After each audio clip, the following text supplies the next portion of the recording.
Hello, this is Satya Prakash. Welcome in Study 7. Today I will discuss NCERT 10th class Arithmetic Progression chapter number 5 exercise 5.2 question 4 to 10. तो आते हैं discussion पर। हम अपने question number 4 कह रहा है which term of the AP 3, 8, 13, 18, dot is 78। तो इसमें देखते हैं कि फर्स्ट टर्म जो हमारा होगा a इक्वल टू होगा वो तो आपका 3 हो जाएगा और d बराबर जो हो जाएगा वो 8 माइनस 3 यानी कि 5 हो जाएगा। आप कौन सा टर्म, तो यानी आपसे पूछ रहा है 78 होगा यानी कि an इक्वल टू आपका 78 दिया गया है। तो फार्मूला क्या हो जाएगा an equal to a plus n minus 1 into d. आप इसको क्या लिख सकते हैं, एन का मान 78 दिया गया है, ई का मान 3 दिया गया है, एन माइनस 1 और डी का मान 5 दिया गया है। तो 78 equal to 3 plus 5n minus 5। अब ये हो जाएगा 78 इक्वल टू 5 में से 3 सब्ट्रैक्ट करेंगे तो यह बचेगा 5n माइनस 2 इधर ट्रांसफर होगा तो 78 प्लस का 2 हो जाएगा, ये बचेगा 5n। अब ये हो जाएगा 80 इक्वल टू 5n, तो n बराबर हो जाएगा 80 अपॉन 5 यानी कि 5 वन जे 5, 3 बचा 30 हुआ तो 5 6 जा यानी कि 16th टर्म जो होगा वो आपका 78 होगा। आते हैं नेक्स्ट क्वेश्चन में। Find the number of term in each of the following APs. Number of terms निकालने हैं, ये फॉलोइंग दी गई है 7, 13, 19, डॉट डॉट 205। तो इसमें फर्स्ट टर्म e जो होगा वो 7 हो जाएगा, d जो होगा 13 माइनस 7 यानी 6 आ जाएगा और en दिया गया है 205 और n आपसे पूछा गया है। तो फार्मूला हो जाएगा en equal to e plus n minus 1 into d. अब en का मान तो दिया 205 और e का मान दिया 7, n माइनस 1 इंटू डी का मान 6 निकला है। तो 205 इक्वल टू होता है 7 प्लस 6n माइनस 6। आप 7 में से 6 घटाइए तो आपका आ जाएगा 205 इक्वल टू 1 प्लस 6n। 1 को इधर ट्रांसफर करिए 205 माइनस 1 हो जाएगा तो ये 6n बचेगा। तो ये 204 इक्वल टू 6n हो जाएगा। जब आप n बराबर निकालोगे 204 में 6 से डिवाइड हो जाएगा, 6 3 जा 18 बचेगा 224 हो जाएगा तो 6 4 जा यानी 34th टर्म जो होगा वो आपका कितना हो जाएगा 10205। नेक्स्ट क्वेश्चन में आइए। नेक्स्ट क्वेश्चन कह रहा है इसी का सेकेंड पार्ट है, कौन सा टर्म -47 होगा। तो यहाँ पर ई जो आपका है वो तो 18 हो जाएगा। अब ये डी जो है इसको इसको हम क्या लिख सकते हैं, इसको हम लिख सकते हैं 215 का मल्टीप्लाई कर 215 का जब मल्टीप्लाई करेंगे तो 30 होगा, 30 में 1 जोड़ेंगे 31st हो जाएगा यानी कि ये 15 इन 1/2 है तो इसे लिख सकते हैं 30 प्लस 1/2 यानी 31/2 हो गया। तो अब डी जब निकालोगे तो ये 15 का कितना हो जाएगा 31/2 माइनस 18 तो ये 31 माइनस 36/2 का इसमें मल्टीप्लाई हो जाएगा तो ये कितना बचेगा -5/2। अब डी भी पता हो गया। अब यहाँ लास्ट टर्म जो en आपका दिया गया है वो दिया गया -47। अब n आपसे पूछा गया है तो क्या हो जाता है an equal to e plus n minus 1 into d. तो an क्या है, an है -47 इक्वल टू e का मान जो है वो 18 दिया गया प्लस n माइनस 1 और माइनस का 5/2 ये 5/2 इसमें मल्टीप्लाई करोगे तो 47 इक्वल टू 18 और प्लस माइनस का माइनस हो जाएगा, पहले प्लस माइनस का ये हो जाएगा 5/2 n और माइनस माइनस प्लस का 5/2। अब आप यहाँ पर आ जाइए, तो ये हो जाएगा माइनस का 47 इक्वल टू, इसको इधर कर दीजिएगा, तो ये हो जाएगा 18 और माइनस का 5/2 n और प्लस का 5/2। 18 और 5/2 आप जोड़िएगा, तो ये माइनस का 47 इक्वल टू 18 प्लस 5/2 और माइनस 5/2 n। इन दोनों को जोड़ेंगे, इसका सॉल्व करेंगे दोनों को, तो माइनस का 47 equal to 36 plus 5/2 minus 5/2 n।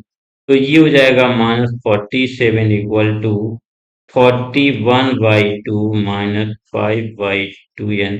इसको इधर लाइए, प्लस को इधर लाइए माइनस हो जाएगा, नहीं इसको आप इधर लाइए और इसको इधर ले जाइए, तो ये हो जाएगा 5/2 n इक्वल टू 41/2 और ये प्लस का 47 हो जाएगा, तो 5/2 n इक्वल टू 2 से मल्टीप्लाई 47 हो जाएगा, 41 प्लस 2 7 जा 14 1 2 4 जाइए 94 अपॉन 2 हो गया।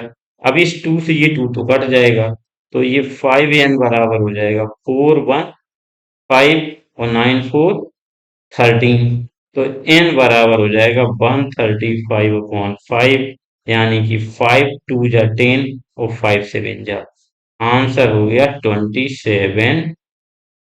टर्म जो होगा वो -47 होगा। आते हैं नेक्स्ट क्वेश्चन में। Check whether 150 is the term of the AP 11 8 2 3 5 3 5 2 है एक्चुअली। तो इसमें क्या करना है, कौन सा टर्म इसका इतना है, तो e इक्वल टू 11 हो जाएगा और d बराबर जब निकालेंगे तो 8 माइनस 11 माइनस का 3 आ जाएगा। अब क्या हो जाएगा, कॉमन डिफरेंस हो गया, कौन सा टर्म है, यानी कि nth आपको निकालना है और en बराबर आपको -150 दिया गया है, तो formula en equal to a plus n minus one into d हो जाएगा। अब en e का मान en का मान कितना है, -150 इक्वल टू e का मान जो है वो क्या है, ए का मान जो है वो तो 11 हो जाएगा, प्लस एन का मान n-1 और डी का मान कितना हो जाएगा -3, तो -150 इक्वल टू ये आपका हो जाएगा 11 -3n प्लस 3, तो -150 इक्वल टू 14 -3n, तो ये हो जाएगा 3n इधर लाओ 150 उधर ले जाओ, तो 3n इक्वल टू 3n आपका इधर जाएगा 150 इधर आएगा, तो ये हो जाएगा 14 प्लस 150।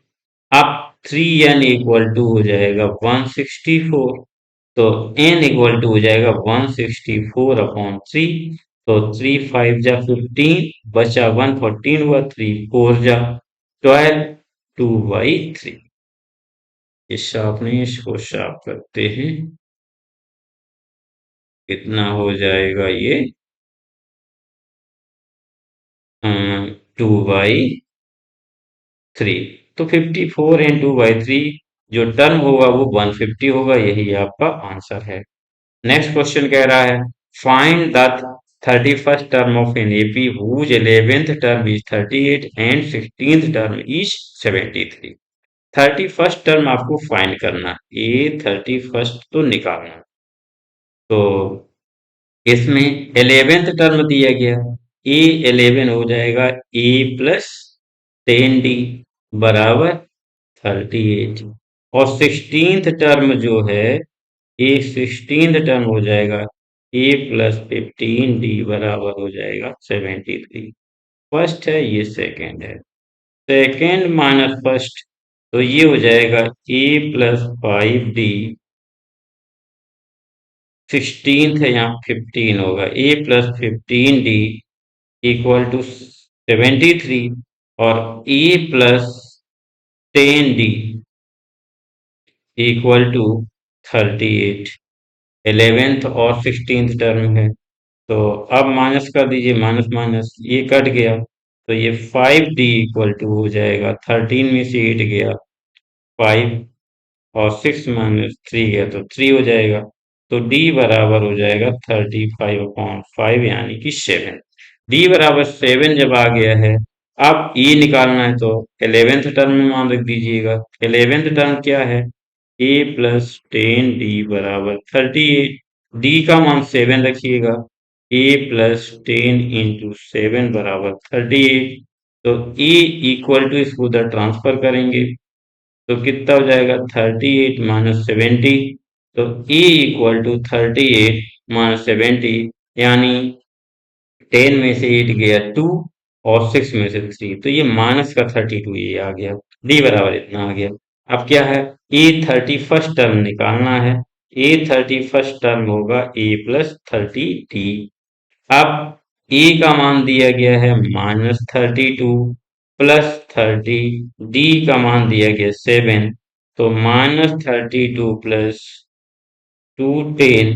अब 210 में से 32 घटा दीजिएगा। तो 210 में से 32 घटाएंगे तो क्या हो जाएगा? 210 माइनस 32। 10 में से 2 गया 8, फिर 10 में से 3 गया 7, 178 बचेगा। 178 आपका आंसर होगा।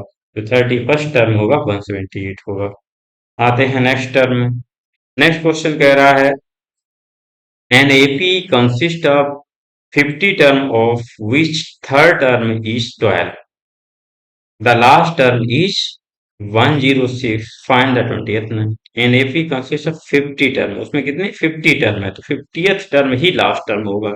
यानी कि 50th टर्म में जो लास्ट टर्म होगा तो ए 50 टर्म को क्या लिख सकते हैं? A plus 49 d equal to 106 and third term A3 A plus 2D equal to कितना दिया? 12 दिया गया। तो फाइंड क्या करना है? Find the 29th term. 29th term आपको फाइंड करना, पहले डी निकालो, डी से फिर ए निकालो। तो ये तो फर्स्ट हो गया, ये सेकेंड हो गया। तो फर्स्ट माइनस सेकेंड कर दीजिएगा तो ये हो जाएगा ए प्लस 49D इक्वल टू 106 और a plus 2D equal to 12। Minus minus ये कैंसिल हो गया तो 47D इक्वल टू हो जाएगा, ये हो जाएगा 4 और ये यहाँ 10 में से बन जाए 94। तो D बराबर 94/47 बराबर 2 हो जाएगा। अब D बराबर 2 हो गया। अब D बराबर जो 2 है इक्वेशन सेकंड में रख दीजिएगा। तो ये जब सेकंड में रखेंगे तो कितना हो जाएगा? A3 equal to A plus 2D equal to 12। तो A प्लस 2 और D का मान भी 2 है तो ये हो जाएगा कितना? 12। तो A equal to 12 minus 2 to 4 यानी कि 8 आ गया। अब 29 टर्म निकालना है। A 29 बराबर हो जाएगा A प्लस 28 D। तो A का मान तो है 8 प्लस 28 और D का मान है 2। तो 8 प्लस 28 2 जा 56। 56 में 8 जोड़ो तो कितना हो जाएगा? 64। तो 29th टर्म कितना हो जाएगा? 64 आपका आंसर हो गया। नेक्स्ट क्वेश्चन कह रहा if the third term and the ninth term of an AP are 4 and -8 respectively which term of this term AP is 0। तो कौन सा टर्म इसका 0 होगा? थर्ड टर्म पहले दिया गया। थर्ड टर्म यानी कि A3 जो आपका है वो है A plus 2D। Third term का मतलब क्या होता है? एक टर्म करके लिखेंगे तो ये थर्ड टर्म आपका जो आपका हो जाएगा वो है 2D इक्वल टू कितना दिया गया? 4। और ninth term A plus 8D तो ये कितना हो जाएगा? -8। तो ये तो फर्स्ट हो गया, ये सेकेंड हो गया।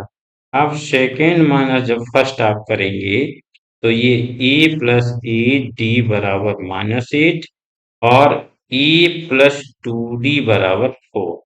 माइनस माइनस कट कर दीजिए, तो ये 6d बराबर हो जाएगा माइनस का 12। तो d बराबर -12/6 यानी कि माइनस का 2 निकल आया। जब d बराबर माइनस का 2 निकल आया है, अब a का निकाल लीजिएगा। तो a का मान a3 में क्या दिया गया है, a plus 2d equal to 4। अब a plus 2 minus 2 equal to 4। तो a प्लस -4 इक्वल टू 4। तो a इक्वल टू ये प्लस 4 और इधर जाएगा तो ये भी प्लस का हो जाएगा, यानी कि 8 आ गया। a बराबर 8 आ गया है। अब a बराबर जब 8 आ जाएगा, तो अब आपको निकालना कौन सा टर्म जीरो है। तो मान लीजिए nth टर्म जो है जीरो है, a nth बराबर जीरो है। तो an equal to a plus n minus one into D.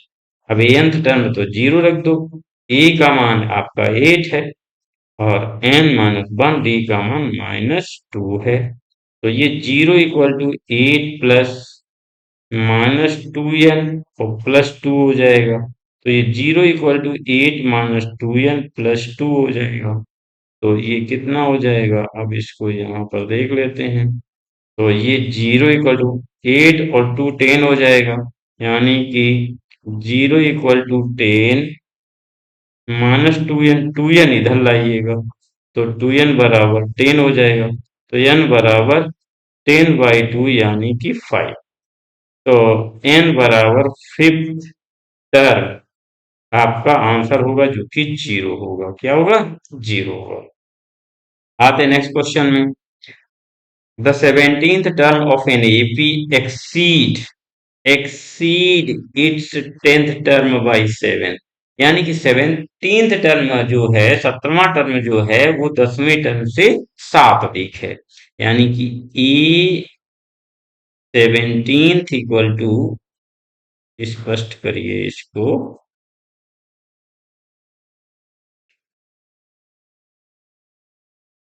A 17th जो कह रहा है ए 10 प्लस 7 के बराबर है। अब जैसे हम पहले जानते हैं, ए फर्स्ट टर्म ए मानते हैं और कॉमन डिफरेंस डी।